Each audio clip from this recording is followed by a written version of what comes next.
Olá, hoje eu estou aqui com a Patrícia Menck para a gente conversar de uns assuntos muito importantes. Patrícia, muito obrigada por você estar aqui com a gente. Eu que agradeço, estou muito feliz de estar aqui.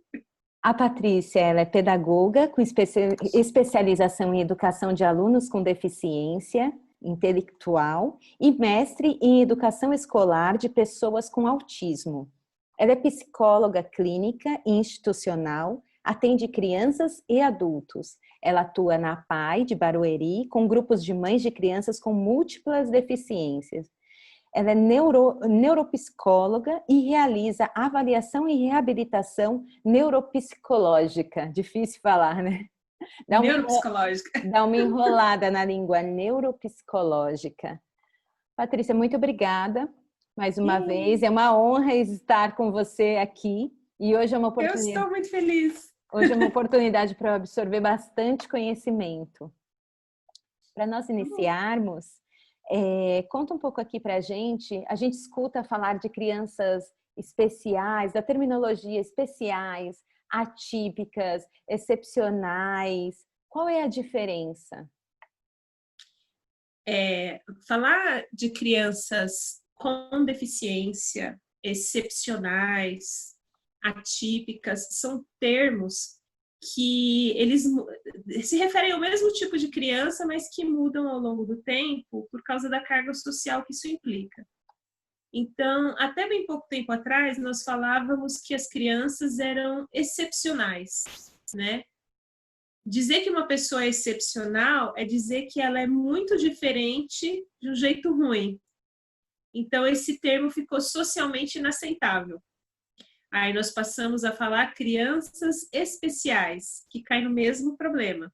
Então, não é muito elegante você falar que uma pessoa é excepcional ou especial, né? Embora seja muito comum.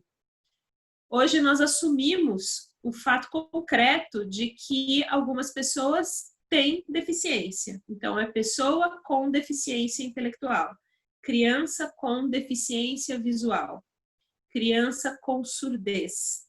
Então, veja, o que mudou? A gente fala, é uma criança. Ponto. Que, por um acaso, também é autista. Uma criança com autismo. É uma criança com surdez. Então, primeiro de tudo, a gente reconhece que ali existe uma criança, que ela se desenvolve, uma criança como todas as outras. Porém, que tem uma peculiaridade. É uma criança com surdez. Isso só quer dizer que você vai se comunicar com ela de um jeito específico, mas é uma criança. É uma criança com autismo. Isso quer dizer que é uma criança que se comporta de uma forma diferente. E a gente talvez tenha que adaptar algumas situações da vida dela. Mas é uma criança. Então, o que mudou é a gente assumir o que é que a pessoa tem verdadeiramente. Não negar isso como uma característica. Não é uma coisa especial ou uma excepcionalidade ou uma deficiência. Não é ofensa. Né? Porque as pessoas cegas falam, eu sou cega. As pessoas surdas falam, eu sou surdo. Uhum. Né? As pessoas autistas falam assim, eu sou TEA. Uhum. Né? Porque isso faz parte delas. Não as define como pessoas, mas faz parte. Né? Eu sou míope, tá? Eu tô de lente. Né? Só que isso não gera um impacto, né, tão expressivo, né? As pessoas que têm esse tipo de condição, esse tipo de característica, tem um impacto muito grande na vida delas e elas precisam de uma série de adaptações, de intervenções. Para quê? Para sarar? Não. Né? Ninguém sara de autismo, ninguém sara de deficiência intelectual, ninguém sara de surdez. A gente promove qualidade de vida, a gente promove desenvolvimento, né? A Mariana usou aqui, né? Crianças atípicas, é um termo ótimo, porque é isso mesmo, são crianças que vão crescer de uma outra forma, que vão se desenvolver de uma forma não típica. A gente tem aquele manualzinho de desenvolvimento infantil, né? Uhum. Essas crianças se desenvolvem fora desse manualzinho, mas elas se desenvolvem do jeito delas, né? Uhum. Então, quando a gente fala de criança atípica, a gente está falando de uma criança que vai se desenvolver de uma outra forma, que ela tem peculiaridades, que elas têm características que elas têm algumas necessidades, né, diferentes das outras, e a gente faz essas compensações todas para que essa criança se desenvolva da melhor maneira possível, porque eles se desenvolvem, ó, super legal. Sabe que eu conheci uma família que tinha, né, que tem, que são dois irmãos e tem um é atípico e o outro não. Só que usava-se a terminologia de especial. E o outro irmão falou assim, mas por que que só meu irmão é especial? Por que que ele é especial? Eu não sou? Eu não sou. Já vi essa pergunta. Já vi irmão típico falar assim, por que que meu irmão tem um monte de tia legal e eu não? Que são as terapeutas, né? Sim, um monte irmão de cheio de terapeutas, um monte de que sala brinca. colorida, super legal. Ele fala, por que só ele que vai? Eu também quero. E a gente puxando, Patrícia, esse gancho de família, de socialização, o que é na prática incluir? Quando a gente fala de inclusão, então se a gente está falando de terminologia, é porque a gente quer incluir, né? Nós não queremos falar errado e queremos incluir. O que é incluir? Então, a inclusão é um movimento meio artificial que a gente precisou forçar um pouco a barra por causa de uma coisa horrorosa, que é o preconceito, né? A gente vive numa sociedade que exige desempenho e performances, às vezes, inatingíveis, né? E qualquer pessoa que tem uma diferença, ou uma deficiência, ou alguma dessas condições, sai dessa norma essa coisa do normal, do standard, né? Então ela culturalmente já começa a ser uma pessoa indesejada, né? Então é quando a deficiência, isso ao longo da nossa história, né? As deficiências são grandes problemas, né? Hoje a gente sabe que não é bem assim, nós temos algumas estratégias para que a gente considera compensatória de algumas deficiências, né? E reconhecemos que são pessoas como quaisquer outras, que têm direito a uma vida plena como todo mundo, que têm desejos, que têm frustrações, que têm sonhos, que têm defeitos, que têm potencialidades. São pessoas que conseguem fazer um monte de coisa que todo mundo faz e que tem outras coisas que não conseguem fazer, como todo mundo tem limites, mas que tinham na sua frente um problema da deficiência. Assim, não, você é deficiente, você não pertence a esse lugar. Então, pessoas com deficiência acabavam não participando da vida no geral. Eram pessoas que ficavam trancadas dentro de casa. Então, a gente teve que forçar um movimento de inclusão, para gerar oportunidades dessas pessoas fazerem parte da vida geral. O que é fazer parte da vida geral? Estudar, trabalhar, conviver. Parece muito óbvio, né? Mas para eles não é óbvio. Foi uma coisa que foi negada historicamente. Então, incluir é oportunizar para a pessoa que tem alguma diferença a possibilidade de estudar, trabalhar e conviver. Nossa, mas isso é muito óbvio, né? Não. Uma pessoa que é cega consegue hoje sair de casa e ir para a escola e ter contato com o conteúdo escolar e depois ir para a comunidade da religião dela ou arrumar um namorado como todo mundo? Não. Ela precisa ser incluída na escola, na comunidade dela, nos espaços de trabalho. Uma pessoa que é autista também, uma pessoa que tem paralisia cerebral também. Aqui no Brasil, a gente discute muito condição de calçada, que exclui a possibilidade de uma pessoa que tem uma prótese ou uma cadeira de rodas ou uma bengala de transitar na cidade, de ir comprar o pãozinho. Ela não é incapaz de ir lá comprar o pãozinho, ela só não consegue andar na calçada, né? Isso é inclusão. Isso é incluir. É você gerar situações que deem oportunidade para as pessoas conseguirem transitar e conviver. Certo. Uma pessoa que um autista que tem uma percepção profundamente visual de mundo, que se incomoda com problemas de barulho, ela vai conseguir estar na escola junto com as outras crianças?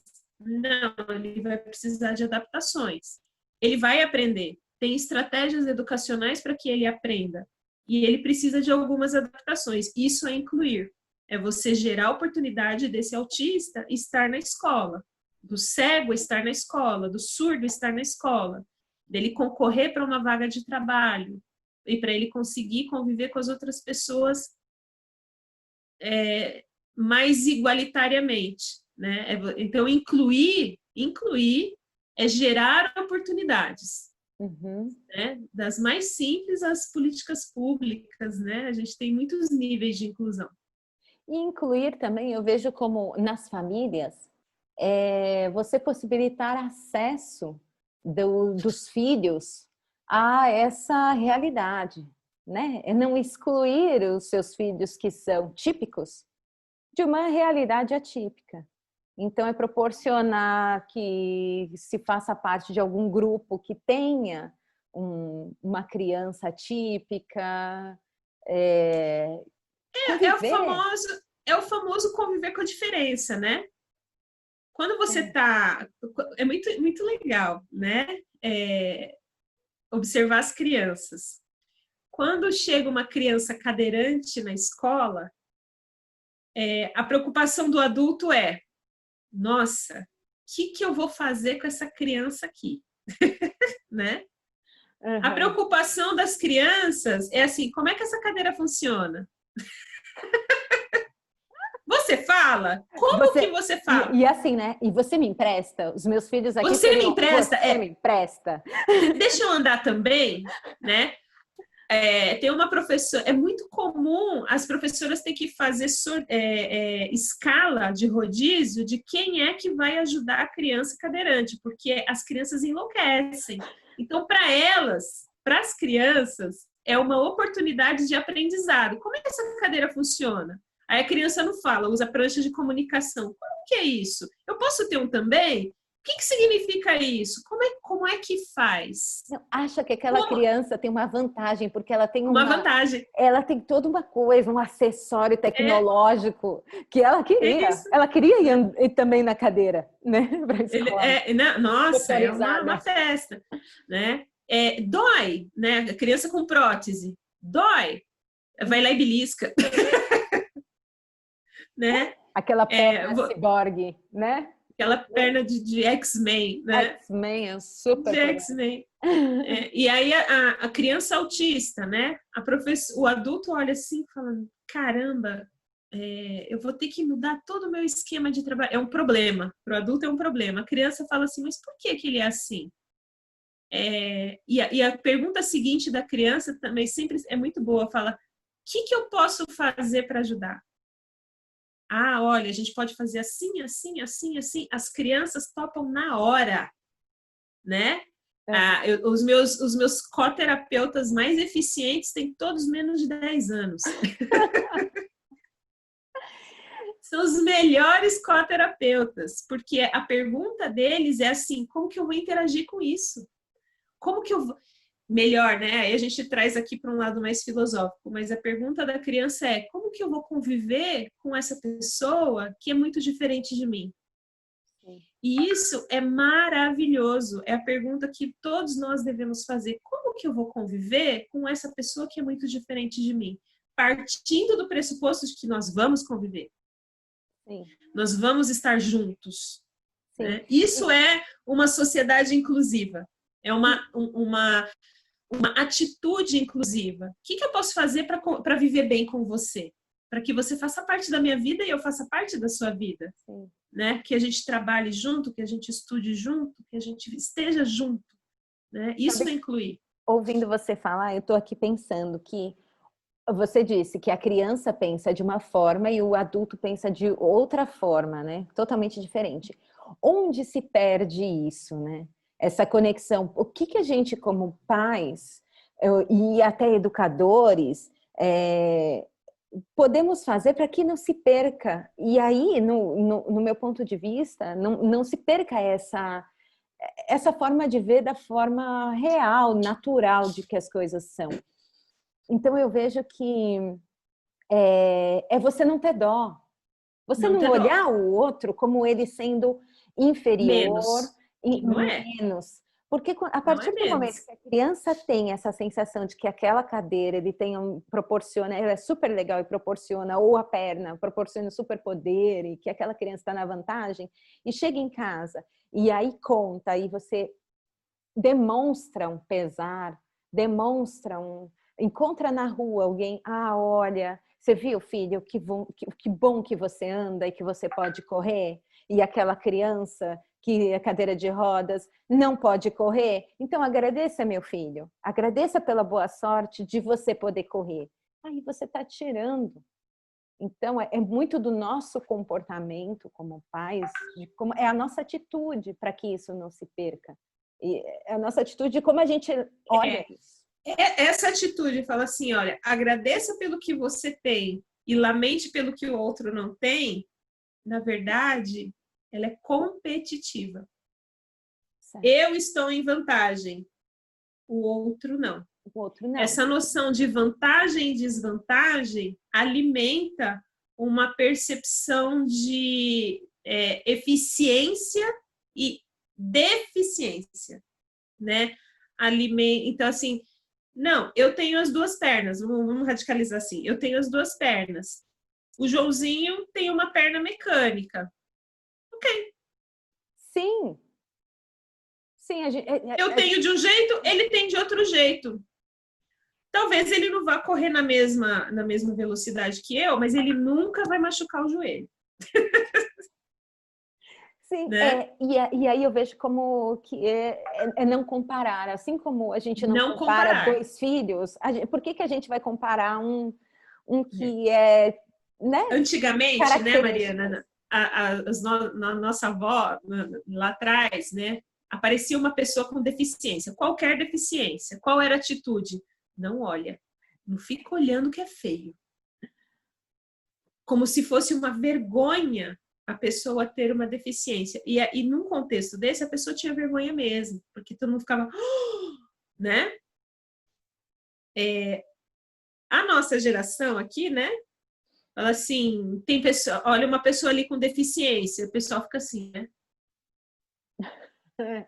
Mistério. Mas ainda assim é um problema. Nossa, você viu que bizarro? Você viu que feio? Ai, que dó, né? Ai, que pena, é um lamento, né? Uhum. Agora, com todas as políticas, né, de inclusão e tal, aparece uma pessoa com deficiência, a criançada fala, nossa, como é isso? Né? Existe a permissão de perguntar. Sim. A gente espera que no futuro aparece a pessoa com deficiência, todo mundo fala, ok. Sim, porque a tendência é melhorando, né? Vai melhorando. Vai melhorando. Vamos evoluindo. Vamos evoluindo, ainda bem. E assim, a gente está num ápice super legal de inclusão? Claro que não. A gente tem um monte de problema. Essa noção de que a deficiência é algo vergonhoso ainda existe. Tem um monte de pessoas com deficiência que estão trancadas dentro de casa, né? Essa percepção de que a pessoa com deficiência é bizarra ainda existe. As pessoas continuam olhando com muito assédio para um anão, para uma pessoa amputada, para uma pessoa que é cega e não tem os globos oculares, para uma pessoa que tem um implante coclear aqui no meio da cabeça para poder ouvir. Todo mundo fica assim, né? Ainda gera um estranhamento. A gente tem uma expectativa de que no futuro as nossas crianças sejam adultos que olham e falam assim, ok, é um implante coclear. Ok, ele usa uma prancha de comunicação. Eu sei lidar com isso. Uhum. Né? Ok, ele usa uma perna mecânica. Tá. Né? E ao invés da pergunta ser, não olha, ou que bizarro, seja assim, você precisa de ajuda? Uhum. Aí a pessoa com deficiência pode virar assim, não, obrigada. Então tá bom. Sim. Ou ela fala assim, eu preciso de ajuda nisso, nisso e nisso. Você ajuda. Uhum. Então, é uma cultura, a inclusão é uma cultura e ela vem ao longo do tempo. A gente está longe, longe, longe de ter uma atitude verdadeiramente inclusiva, mas é um processo educacional que vai crescer ao longo do tempo, que está melhorando muito. Já foi muito pior, né? Já foi muito pior. E o que você pensa em relação às escolas adaptadas? As escolas adaptadas, elas são necessárias, né? Existe um grande debate em torno disso, né? Crianças com deficiência, com necessidades especiais, precisam de escola regular ou de escola adaptada? Depende. Sim. Eu sou da linha, né, que defende a escola regular. Porque, de novo, tem coisa que só criança ensina para criança.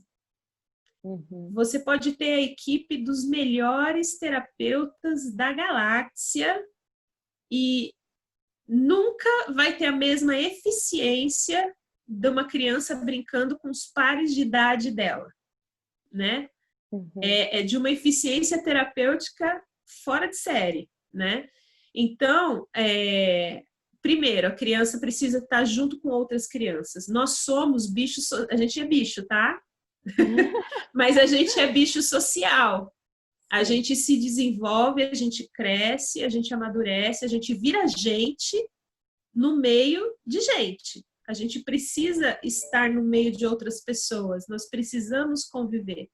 Ninguém se desenvolve sozinho numa sala de terapia. Ninguém. Uhum. Para que serve a terapia? Ou a escola adaptada? Para trazer essas compensações e esses dispositivos mais especiais ou essas adaptações que essa criança precisa na vida dela. Então, hoje, o modelo mais eficiente de educação é quando a criança está na escola regular, com as adaptações de que ela necessita, sejam curriculares, ambientais, atitudinais, mas ela tem acesso a um espaço terapêutico onde ela vai fazer isso com mais intensidade para generalizar no meio dela, né? No meio social comum dela. Uhum. Colocando isso de uma forma prática. A criança autista, ela vai para a escola com a pranchinha de comunicação dela, certo? Ela vai conversar com o coleguinha, ela vai trocar o lanche, ela vai discutir, ela vai aprender matemática, mas aonde que ela fez essa pranchinha? Ela fez lá na escola, né? Lá no espaço terapêutico. Certo. Então, lá ela desenvolveu uma estratégia que ela vai trazer para o meio social dela e vai viver. Uhum. Entendeu? Entendi. Ele precisa de um currículo adaptado que tenha determinadas características ali de informação mais fragmentada ou com um material que seja muito diferente, um computador, um tablet, não sei. Ele vai levar para a escola o material que favorece a aprendizagem dele. Aonde que ele vai desenvolver esse material? Certo. A criança, lá no espaço terapêutico, que ele vai levar para a escola. Né? Uhum. A criança surda, ela vai conversar com quem? Com os amigos. Uhum. Mas quem é que vai ensinar Libras? Precisa dessa pessoa estar nos dois ambientes. Libras é mais difícil, né? Porque você precisa, é uma língua. Então, todo mundo precisa aprender a falar. Eu adoro. Né? No mundo ideal, todo mundo sabe Libras. Né? Aqui, mundo... Olha lá, olha lá. Eu também tenho aqui, tá, boba? Foi pedido aqui. Também. Pegou uma criancinha aqui e falou, abre para mim. No meu caso, a criança sou eu. Certo. Sou eu. E levando um pouco adiante, como é que uma mãe ela pode se preparar para lidar melhor com os filhos atípicos? Então, ela descobriu e agora quais recursos, o que ela deve buscar, por onde ela começa? Então, esse é um momento da notícia, né? Esse é o momento da notícia. É um momento muito delicado, porque não é nada fácil, né? Você descobrir que a sua criança é diferente das outras crianças, né? justamente por causa de todo esse lastro cultural muito nocivo de que uma criança com alguma deficiência ou com algum fator atípico no desenvolvimento dela, na verdade tem um defeito, né? Ela tem um problema a ser resolvido, né? E toda mãe carrega, né, na mente essa cultura, e a hora que você recebe a notícia de que seu bebê é diferente, é claro que vai gerar um impacto. Todo mundo quer ter o bebê perfeito. Todo mundo quer ter o bebê perfeito. Né? Todo mundo sonha com o bebê, né? O bebê tá na barriga da mãe, ela já tá botando um canudo de médico na mão da criança, né? O filho vai ser um grande doutor. Vai ser incrível, né? E vai, né? Tem médico com síndrome de Down, tá? Tem médico autista, tem médico cego, né? Tem uma grande colega minha, muito extremamente competente, foi minha colega do curso de psicologia, é cega e ela atende, e assim, tinha paciente que descobriu depois de muitas sessões que ela era cega, a pessoa nem percebia. Fantástico! Te juro! Tem uma outra colega aqui na região que ela é surda. O consultório dela bomba. Ela é de muito sucesso. Sim. A mulher não é fraca, surdíssima, não ouve nada. Então, o que você está dizendo é que, na verdade, você vai descobrir uma nova forma de lidar, de se comunicar, de linguagem. A mãe vai ter que olhar para esse bebê e olhar para o filho, né? E não para o problema. E não para o problema. Dá nome para a criança, né? Então, que nem você, Mariana, assim, você olhou para o bebezinho no seu colo, você falou Gael. É o Gael, né? Uma mãe que nasce, que tem uma criança que nasce, já se sabe que a criança é cega. O que acontece? Já se sabe que a criança é surda, que ela tem síndrome de Down, que ela tem uma síndrome metabólica, né? A criança já nasce e a gente já sabe dessa condição. Ela não é esta condição, ela é seu filho, é o seu bebê que está no seu colo, ele tem nome, tem sobrenome, é um ser humano que é inteiro. A deficiência, ou seja lá o que for que ele tiver, é um pedacinho dele. É um pedaço.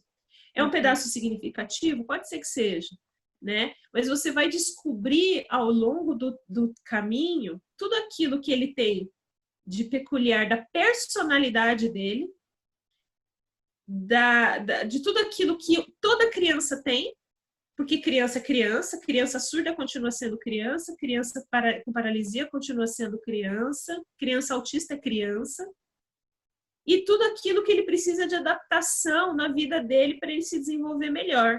Essa parte, essa terceira parte, é que é muito inédita, e aí você vai ter que aprender, né? A mãe de uma criança com alguma necessidade especial, aliás, as mães todas são especialistas, Mariana, você tem que tomar cuidado com elas. Porque elas são especialistas. E tá certo. Porque ela tá olhando para aquele filho e ela quer que ele se desenvolva, né? Sim.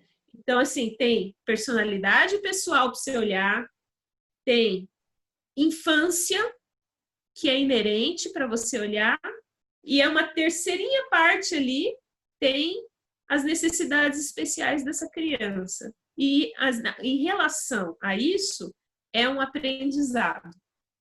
Então, você vai ter que aprender o que é surdez, o que é cegueira, que condição é essa, vamos aprender, né? O que eu vou fazer de adaptação, quais são as terapias, vamos fazer, né? Essa criança vai pedir colinho, vai fazer manha. Tudo igual. Vai dar chilique. Vai ter o Terrible Two. Vai ter o quê? Terrible Two. Vai ter Terrible Two. Vai ter dor de garganta. Vai ter ciúmes do irmão. Vai ter inveja do coleguinha. Não vai querer emprestar o brinquedo. Não vai, né? Vai falar, vai chegar nos 6 anos e falar: eu não gosto mais de você, eu gosto só do meu pai. Aí a mãe chora, Nossa, né? Patrícia, Isso é da essa criança também vai ter sonhos? vai, né? Claro que vai. Todas as crianças têm desejos, né? E aí é quando você para de se comunicar com a deficiência e se comunica com a criança. Talvez é uma pergunta que a gente deva fazer para toda mãe de criança atípica. Você está conversando com essa criança que está na sua frente, né? Então, vou falar de alguns autistas, né? Tem um rapazinho que nós duas conhecemos, Mariano Gustavo, que teve uma fase que ele gostava do Chico Bento. Você lembra disso? Conta, conta. Menino autista, e ele era apaixonado pelo personagem do Maurício de Souza, o Chico Bento. E aí ele resolveu que ele queria saber tudo da vida rural. Ele assistia Globo Rural, ele sabia tudo sobre todas as ferramentas rurais e tratores e não sei o quê. Fanzaço, Fã! Tudo começou com o Chico Bento e acabou ele sabendo o peso do gado. Autistas têm dessas, né? E aí ele desenhava tal. E a gente entendeu o quê? Que ele era o personagem, a criança por trás disso, era o personagem favorito dele. Do tema de interesse dele. Olha que legal. E os brinquedos, os bonequinhos brincavam disso. Nossa, né? então... Tudo que diz respeito ao mundo de fantasia dessa criança, o pessoal fala assim, autista não tem mundo de fantasia. Mentira, tem sim. É que é diferente, é mais concreto, é mais obsessivo, mas tem, né? Tudo que diz respeito à fantasia, ao interesse, estava ali. Isso é coisa de criança, né? Sonho, quando eu crescer eu quero ser não sei o quê. Ok. Nós temos uma personalidade que chama muito atenção, ela é autista, o nome dela é Temple Grandin. E ela já deve ter por volta dos 50, quase 60 anos, né? Ela é uma mulher autista e o interesse dela sempre foi por animais. E ela é se hoje em dia a gente come uma carne um pouco mais saudável, é graças a ela. Porque ela desenvolveu um sistema de abate que não gere tanto sofrimento para os animais, para as vacas, para o boi, né? Não sei. E ela é uma engenheira nisso, né? E esse era o sonho dela desde sempre, né? E ela direcionou toda a vida dela para entender os animais, para desenvolver um espaço em que os animais ficassem confortáveis.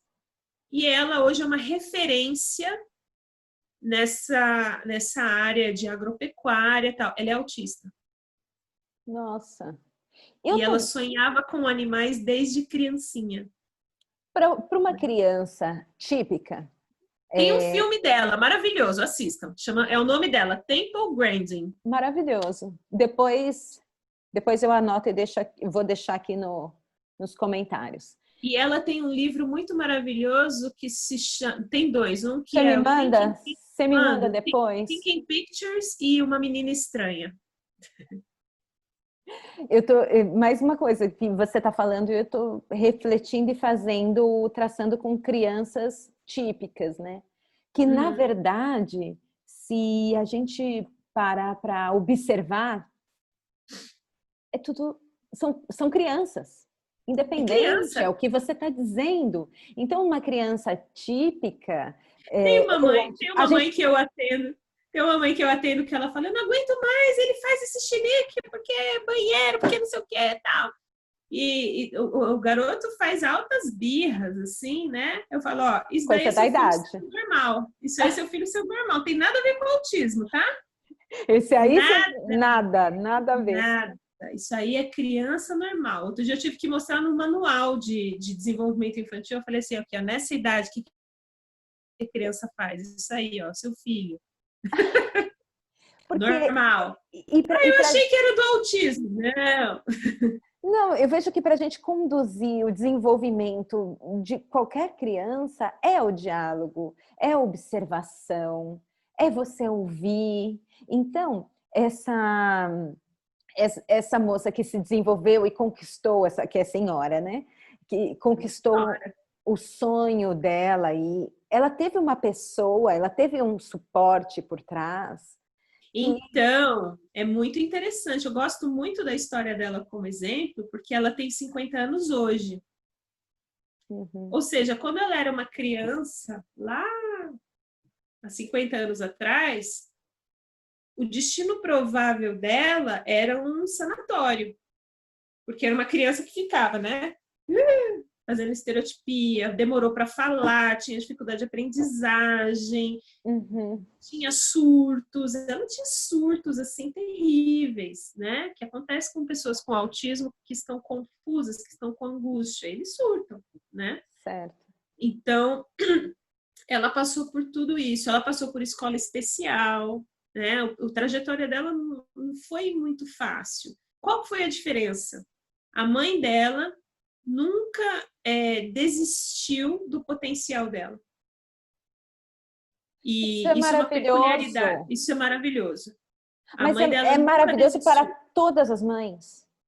Né? A mãe assumiu, falou assim, não, minha filha é esquisita, é um negócio que eu não entendo, porque, né, há 50 anos atrás ela tinha o direito de dizer uma coisa dessas. Ela tinha o direito, porque não tinha mesmo, né? Não tinha mesmo conhecimento, né? Há 50 anos atrás, uma pessoa com autismo era tida como esquizofrênica, né? Esquisita, Então, muito hoje mudou esquisita. muito. Esquisita, né? Então, a mãe dela falou, não, minha filha é diferente, eu não sei lidar com isso, a educação dela vai ser de outro jeito.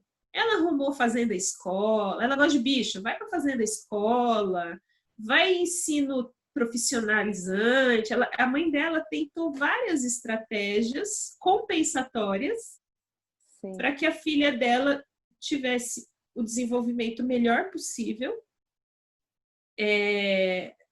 a partir dos interesses dela.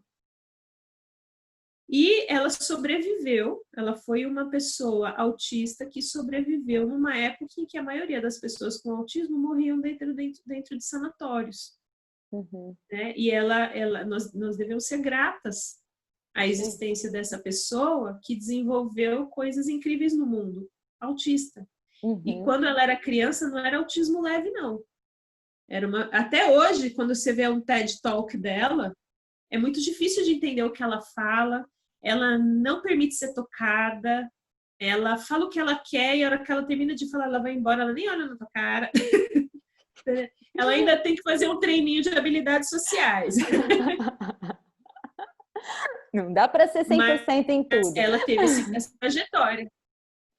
Sim. Eu acho que 100% do jeito dela. Ela é autista. Ela não vai ter. Eu já sei que ela não vai ter um intercâmbio social igual todo mundo. E tudo bem. Sim. Eu continuo tendo muito que aprender com ela. A minha amiga aqui, a minha colega de trabalho, que é cega, ela não vai ver se o meu cabelo tá bonito, se tá feio. Tudo bem. Sim. Né? Ela continua sendo uma excelente profissional. Ela continua precisando de alguém para atravessar a rua, às vezes. Tudo bem.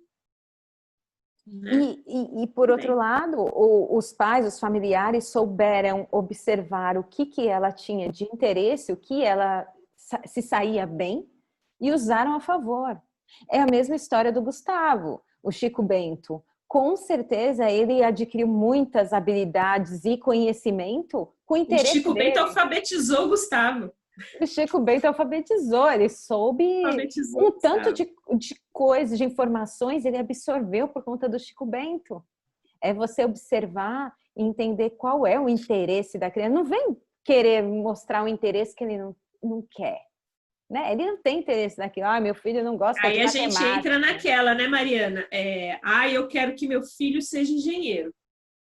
Quero. Ele detesta matemática, ele gosta de tinta. Sim. Ele não vai ser um engenheiro, talvez ele seja um artista plástico. Sim, né? sim. é a criar as expectativas, né? Como você vai criar expectativa na vida da outra pessoa? E aí, você vê que é muito comum isso na vida de uma pessoa típica, da família criar expectativas que o meu filho vai falar, o meu filho vai cantar. Tem as expectativas positivas e as negativas, né? Então, as positivas, com muitas aspas, é quando você tem uma expectativa de que seu filho faça algo muito grandioso. Né? Então, tem uma expectativa positiva, que é você colocar a criança num patamar muito alto. Não, ela vai falar, ela vai fazer, vai acontecer, vai ser engenheiro e tal. E talvez a sua expectativa esteja alinhada com a condição real da criança. E isso não é só para criança típica, não. Isso é para qualquer criança.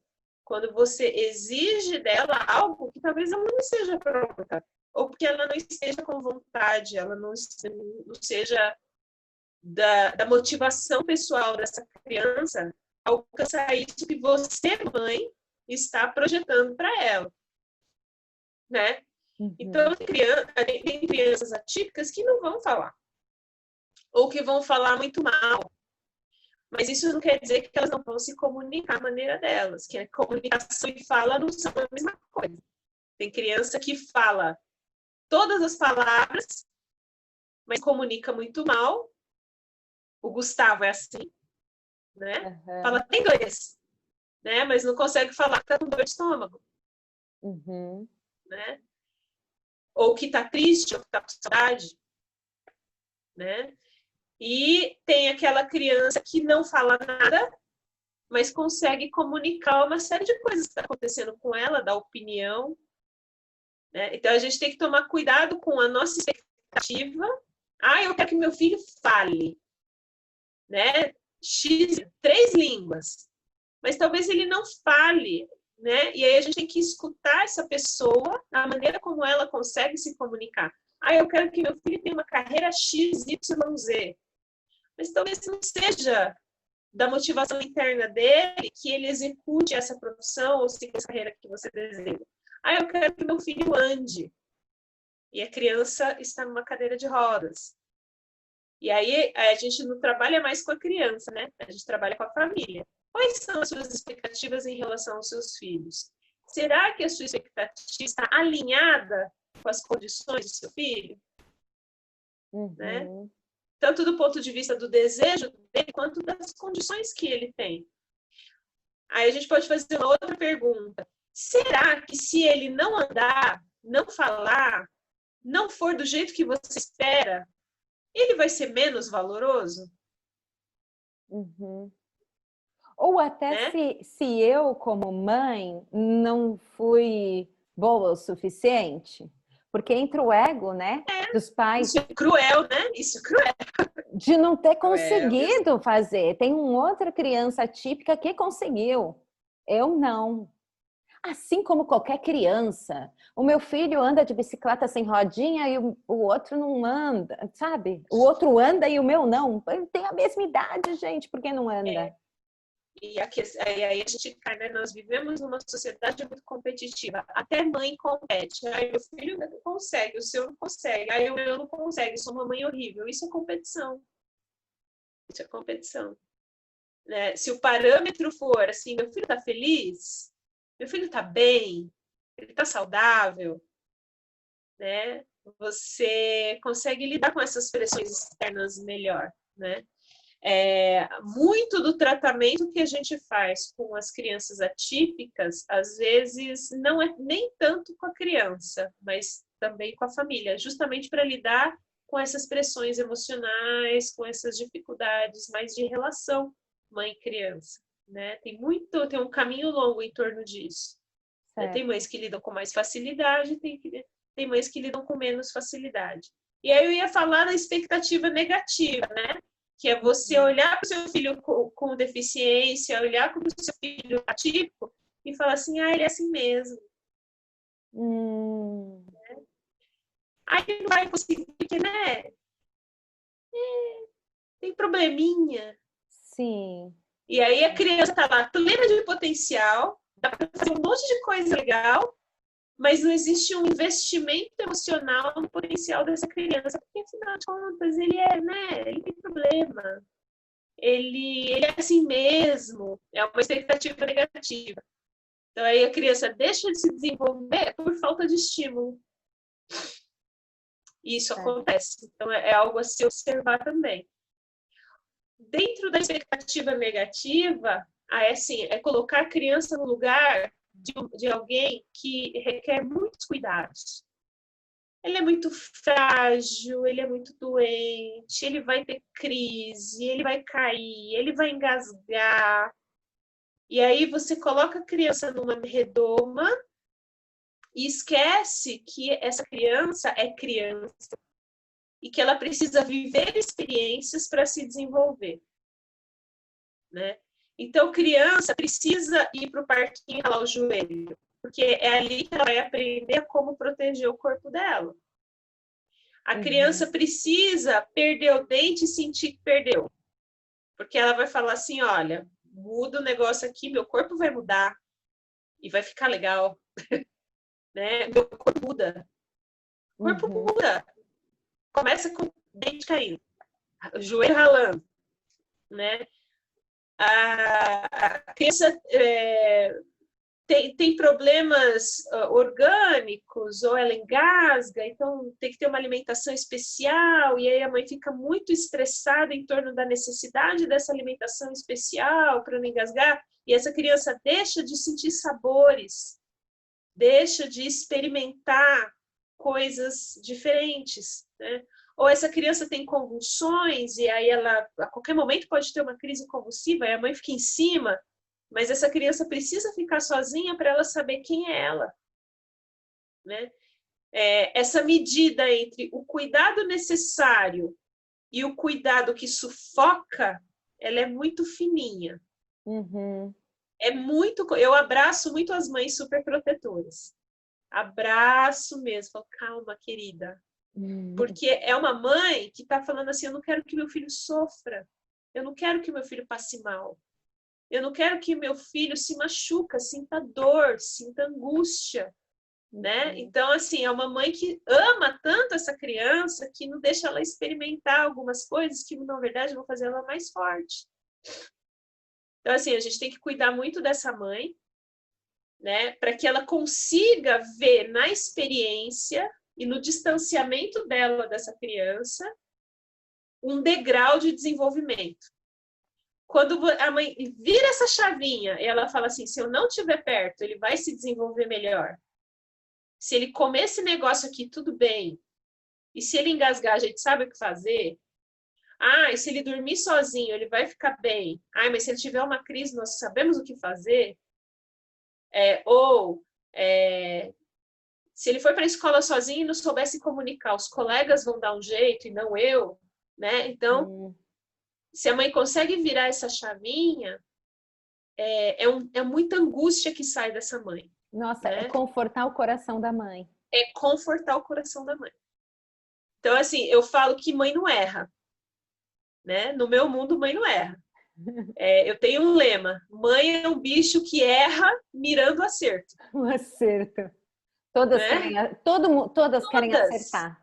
Todas. Não tem nenhuma que não queira acertar. Né? A não ser que ela esteja uma mãe adoecida. Aí é outra história. Mas mãe, no geral, né? Erra, porque é humano. Errar é humano. Mas mãe é um bicho que erra mirando acerto. Eu sou altamente defensora das mães. E cuidar de crianças atípicas é cuidar de mãe também. Porque não é fácil. Não é fácil. Né? Uma criança normal é assim. Você está lá com seu bebê. Aí ele tem um engasgo. Aí ele tem uma febre, um nariz escorrendo, uma pereba na orelha. Não sei. Aí o que você faz? Mariana é mãe. O que você faz, Mariana? Ah, tá com febre. Vamos observar. Observa. Vamos observar. Você vai usar o conhecimento que você já tem. Sim. Tá bom. Depois, aí não dá certo observar. O que você faz? Ah, a criança está com febre, vamos observar essa febre. Aí mediquei, continua com a febre subindo. Falo com o especialista. O Especialista vai Você não liga falar, para sua mãe, não? eu não ligo para minha mãe. Mas Minha tem gente que mãe... liga e fala, mãe, o que que eu faço com o meu Claro, neném? claro, Para claro. mãe, para madrinha, para amiga. Aí liga para o médico. Você é muito moderna, Mariana. O povo liga para mãe, para madrinha, para vizinha. Aí liga para o médico. Sim. Não é? É, É assim mesmo. Isso é é o assim natural. Isso é mesmo. o natural. Isso é o É. natural. Uhum. Aí você liga para o médico. Muito bem. Agora vamos supor que você tem uma criança, vamos imaginar, com paralisia cerebral ou com síndrome de Down. Aí essa criança começa a chorar, tá com febre. Aí você liga para tua mãe. Mãe, como é que faz? Aí sua mãe vai falar assim, ai, meu filho, não sei, porque seu filho é diferente. Uhum. Solidão. Solidão, meu filho é diferente. Aí você liga para a tua amiga, tua cunhada, tua vizinha, tua irmã. Mas a sua criança, não sei, de repente ele precisa de alguma coisa diferente. Uhum. Solidão. Aí liga para o médico, o pediatra. Aí o pediatra fala, não, a gente precisa de um especialista. Aí a mãe já fica assim, ó, o coração. E a criança lá chorando, esperneando, gritando de febre. A Então, especialista fala, o dente está nascendo. Qual a idade é, dele? Ah, sim, exato, ele oito, está com 6 meses. exatamente. Dente está Aí você nascendo. fala, nossa, não tinha ninguém para me falar que era um raio de um dente nascendo igual qualquer criança. Não, não tinha. E não tem mesmo. A mãe de uma criança atípica se sente muito sozinha. Porque todo mundo esquece que ali tem uma criança e não uma deficiência. Nossa. Né? Então a gente tem que lembrar muito isso.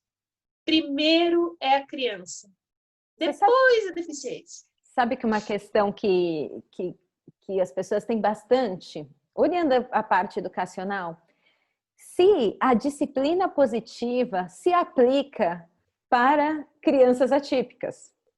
Com certeza! Criança, aquela porque Criança! criança da disciplina positiva, a criança teve tal reação, como é que a gente age? E a atípica também.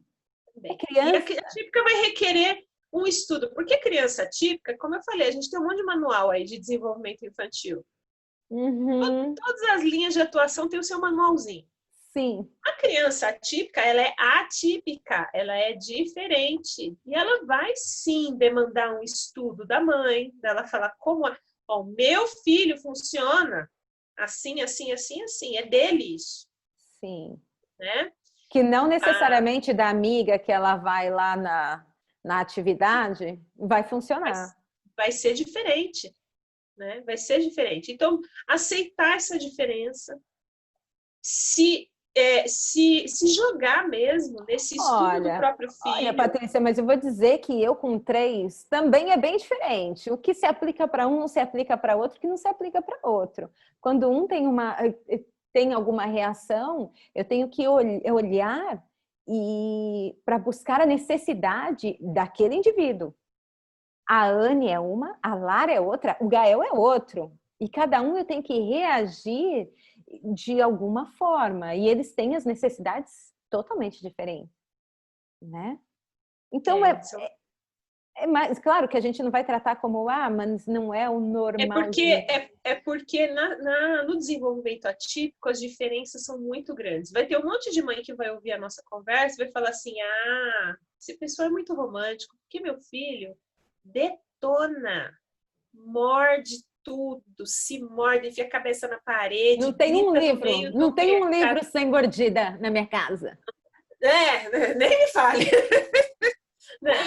E come as canetas e me morde, né? É Tem mãe que fala assim, meu agressivo. filho me morde, arranca meus cabelos, a criança está com um cacho do cabelo da mãe, assim, ó, grudado no dedo, né? Sim. Acontece. Ai, porque meu filho, se ele ouvir convulsão, Uhum. né? Acontece. O empenho é o mesmo. Tudo isso que a gente falou se aplica, mas a gente não pode ser insensível e não reconhecer o estresse parental imenso em torno disso. Sim. É verdade. É difícil. É por isso que eu falo que eu sou advogada das mães, sabe? Eu defendo mãe, né? Tem que cuidar das mães também. Porém, a gente não pode também se furtar da reflexão e sim da simplificação de que no limite são crianças. São crianças que desenvolvimento atípico não é ausência de desenvolvimento. É um desenvolvimento que acontece de outro jeito. Sim. Né? Deficiência não é ausência de crescimento e ausência de capacidades. Tem algumas coisas que essa criança não vai fazer. Uma criança cega não vai apreciar quadros. Ela vai apreciar outras coisas. Uhum. Uma criança amputada ou paralisada não vai ser um esportista, mas ela vai fazer outras coisas. Uma criança autista vai ter uma série de dificuldades comportamentais, relacionais, tal, mas isso não quer dizer que ela não vai se desenvolver. Será que eles vão se desenvolver plenamente igual todo mundo? Talvez não. Mariana, você se desenvolveu plenamente na sua vida? Não. Nem eu. Não. Só que, do ponto de vista de uma pessoa que não tem uma necessidade especial, isso parece muito simples, né? Não gera um impacto muito grande. O impacto na qualidade de vida de uma pessoa que tem uma deficiência é muito maior. E é por isso que eles precisam de muito mais cuidado. E aí, somos nós que temos que aprender a olhar para o lado e saber que o outro precisa da gente. Uhum. Né? E aí, volta no começo da nossa conversa. O que é incluir? É você ser parceiro dessa pessoa que é diferente de você. Que tem coisa que ela não vai conseguir fazer. Mas que a gente está junto. Sim. A gente Maravilhoso. está junto. Maravilhoso. Nossa! Patrícia, só para a gente encerrar, qual a mensagem você deixa para uma família que acabou de descobrir que seu filho é atípico? Abraça esse nenê. Dê e encha de beijos. Abraça esse nenê. E assim, pode ser romântico, né? E falar assim que você vai olhar para essa criança antes de qualquer coisa. E saiba que você vai ter que estudar muito, que não vai ser fácil. Atender, teve uma mãe de uma criança pequenininha que falou assim, viu outras crianças maiores, né, autistas, e falou assim: nossa, meu filho vai ficar assim? Aí eu falei para ela: não. Primeiro, porque ele é único e a gente não tem bola de cristal. Segundo, que o que se ofereceu para esse jovem de 17 anos, autista, há 15 anos atrás, é ultrapassado. O que a gente tem de tecnologia, de conhecimento, de intervenção hoje é muito melhor do que há 5 anos atrás. Então, o que a gente tem para oferecer para um bebê hoje, com qualquer condição, é muito melhor do que os nossos jovens receberam um tempo atrás. Então, o destino dessa criança vai ser muito melhor. Sim. Então, assim, tem otimismo. Tem otimismo. Porque a gente tem o futuro na nossa frente. O futuro, assim, no que diz respeito às deficiências, é muito melhor do que o passado. Muito melhor. Ainda bem. Ainda bem, né? Então, assim, vai demandar esforço? Vai. Vai dar estresse? Vai. Muitas vezes vai ser doloroso, vai se sentir solidão. Mas a tendência é melhorar, né? Sim. É muito melhorar. E, antes de tudo, essa criança é o seu filho. É o seu bebê. Tem o seu nome. Tem características parecidas com as suas. Ele não é só a deficiência. Tem coisa que ele vai ser igual ao avô. Tem coisa que ele vai ser igual à avó. Tem coisa que ele vai aprender com aquela pessoa que frequenta a sua casa, que você vai falar, nossa, onde que aprendeu? Aprendeu, né? E isso é ter filho. É a experiência de viver a maternidade, viver a paternidade. E vai ser diferentão, vai ser uma aventura. Vai ser uma super aventura. Não tenha medo. Não tenha medo. Sim. E encare e dê espaço. Dê espaço para ele se desenvolver. Vai olhar essa criança aí. Nossa, que diferente. É isso aí, é diferente. Muito obrigada, Patrícia. Foi muito legal nosso papo. Obrigada. Eu gostei muito. Depois eu vou colocar, se alguém mais tiver alguma pergunta, aí eu vou abrir aqui uma caixinha de perguntas e aí você me ajuda nessa. Eu compartilho com você. Tá bom? Tá certo, então. Muito obrigada. Eu que agradeço, foi muito legal. Um grande beijo. Tchau. Tchau.